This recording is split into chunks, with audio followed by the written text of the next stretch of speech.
queria primeiramente dizer que eu estou bastante feliz, assim, muito grato a Deus, em perceber gerações conversando, dialogando, falando, uma geração com a sobriedade, serenidade da idade, e a outra mais jovem com a força, com o que o apóstolo João fala. E convivendo os dois juntos, eu creio que isso é extremamente oportuno para que não haja vácuo geracional.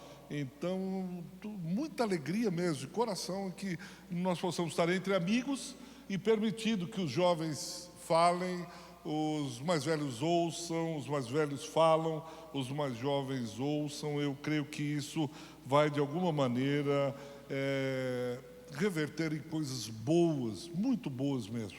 Então, parabéns pela iniciativa. O que eu vou falar é sobre conflito espiritual, como foi acabado de ser dito aqui. Está lá na parte 12, ou no tópico 12, e eu vou estar me baseando nesse livro que é comentado, John Stott comentando o Pacto de Lausanne, e me surpreendeu como é atual. Parece que o pacto está lendo o que está acontecendo no nosso país.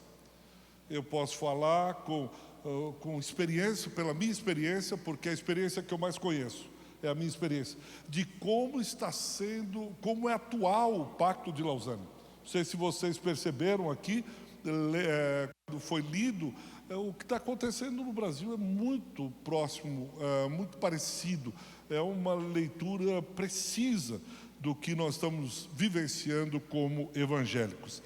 E ele começa falando no pacto sobre duas coisas, sobre a batalha e sobre a armadura.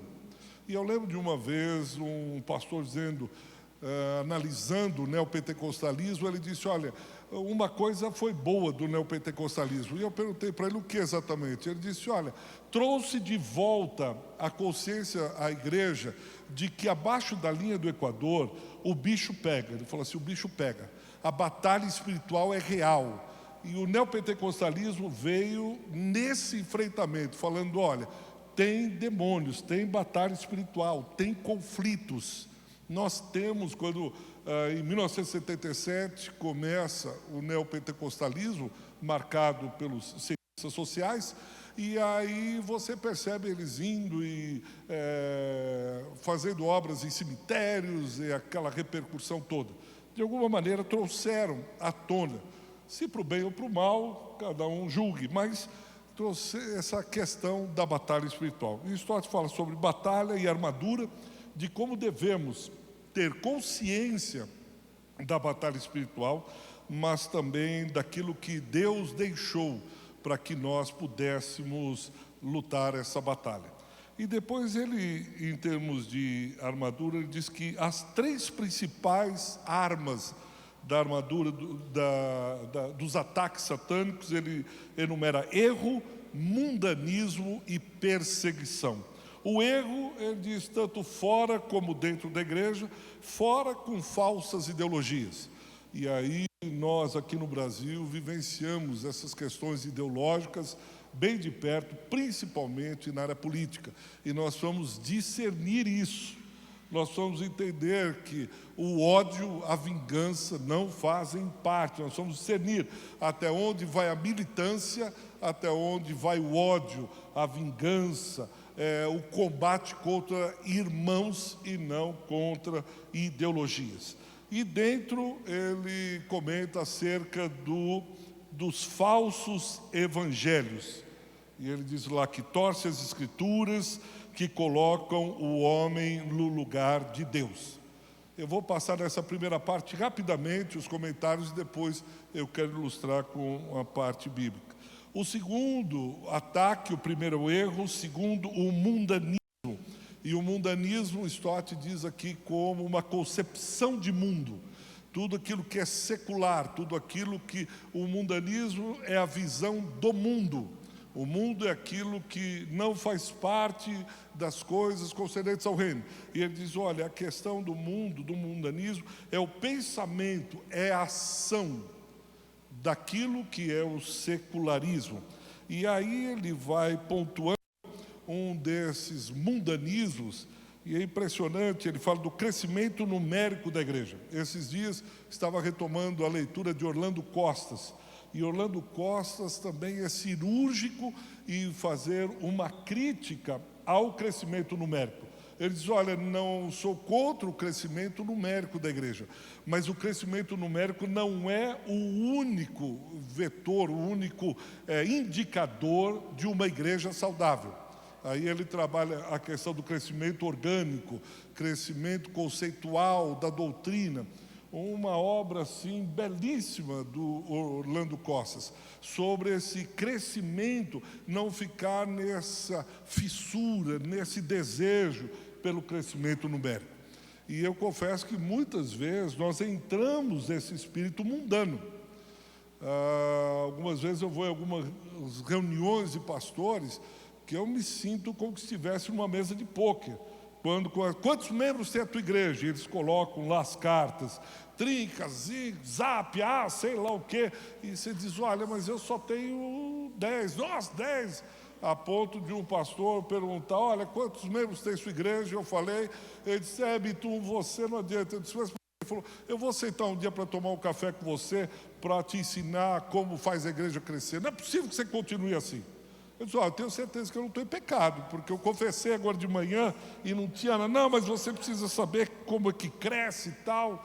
E o pacto vai falar sobre isso, né? É uma igreja que corre atrás de resultados. E eu fico pensando que isso tem muito a ver com gestão empresarial. Não tem nada a ver necessariamente com igreja, mas tem mais a ver com o mercado do que qualquer outra coisa.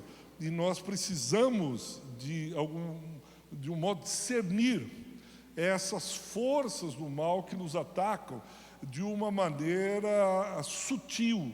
Elas vão entrando, elas vão nos abraçando. Quando a gente se dá conta, nós estamos no colo dessas métricas e aí já foi.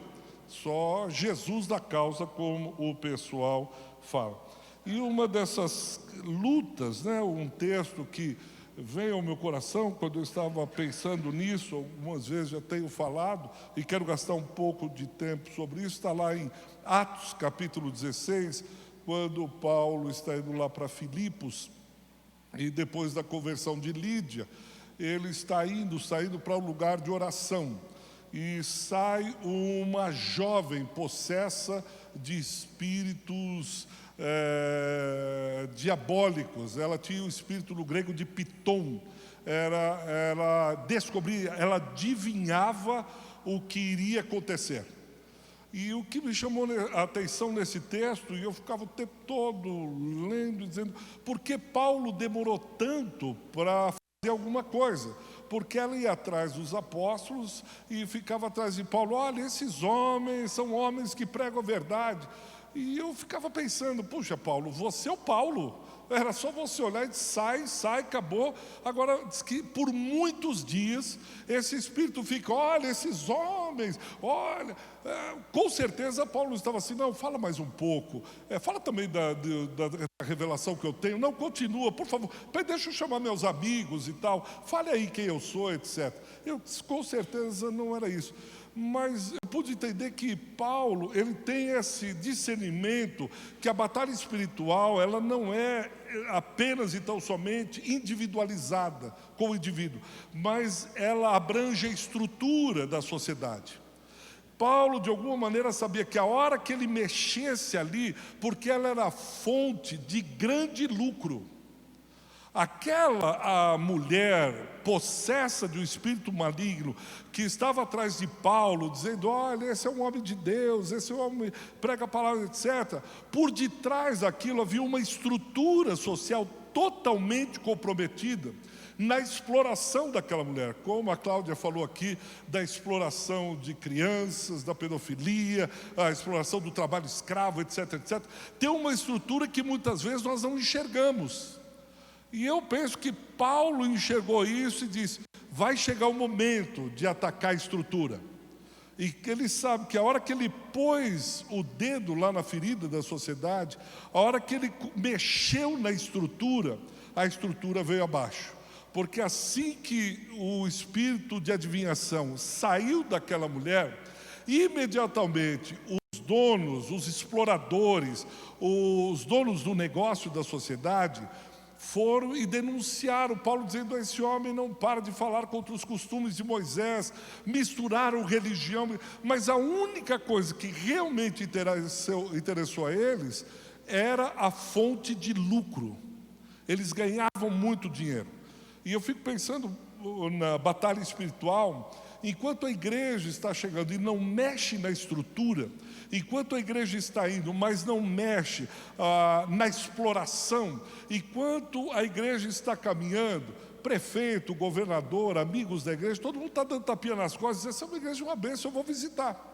Eu vou frequentar essa igreja, é muito bom lá, se eu puder também distribuir alguns santinhos, e vai ser muito bom. Mas a hora que a gente colocar o dedo na ferida e diz: essa estrutura é iníqua, essa estrutura está visando apenas o lucro, vocês estão construindo essa sociedade em cima da iniquidade, do lucro, em detrimento do ser humano. Aí pronto, onde eles vão parar, Paulo e Silas? Na cadeia. Eles vão parar na cadeia porque de alguma maneira eles discernem espiritualmente a exploração na estrutura da sociedade. Seria muito fácil se fosse apenas individualizada a batalha espiritual, onde chegasse, expulsar demônio, sai em nome de Jesus, ele sai, acabou, vamos para casa, mais um liberto, vamos começar as aulas do batismo, você pode frequentar, mas não. E eu penso que o Pacto de Lausanne nessa área, ele traz à tona um pouco isso, de começarmos a discernir essas estruturas sociais iníquas, pecaminosas, e que entram, como ele disse, na igreja sem que a gente perceba. De repente as igrejas se tornam um shopping center, sem que a gente perceba, porque essa é a lógica do mercado, essa é a lógica da sociedade. Nós estamos fazendo assim, está tudo certo. Então nós ficamos vendo palheta de cores, nós ficamos vendo uma igreja assim, porque está na moda isso, e esquecemos a essência. Por isso que uma das coisas que também é falado, e falou anteriormente a Cláudia, que me antecedeu, a questão da educação teológica.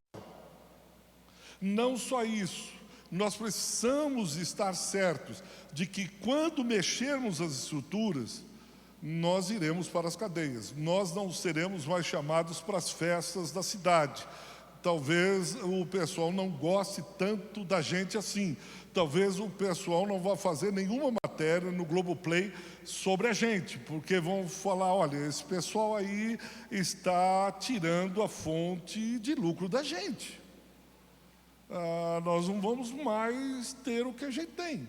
Então, quando o pacto, no seu tópico 12, ele ressalta o conflito espiritual, ele está nos chamando a atenção para isso, para que nós venhamos a ter essa sensibilidade espiritual, para olharmos aonde estão entrando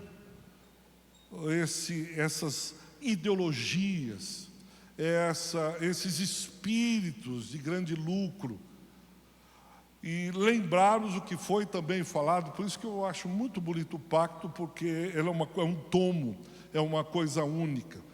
Quando foi falado que nós devemos examinar, aprofundar teologicamente, olhar com mais cuidado tudo aquilo que nós estamos fazendo, e isso se faz no corpo, isso se faz no ajuntamento, levando em conta que nós estamos no meio de uma batalha espiritual, não só de indivíduos, mas também de estrutura.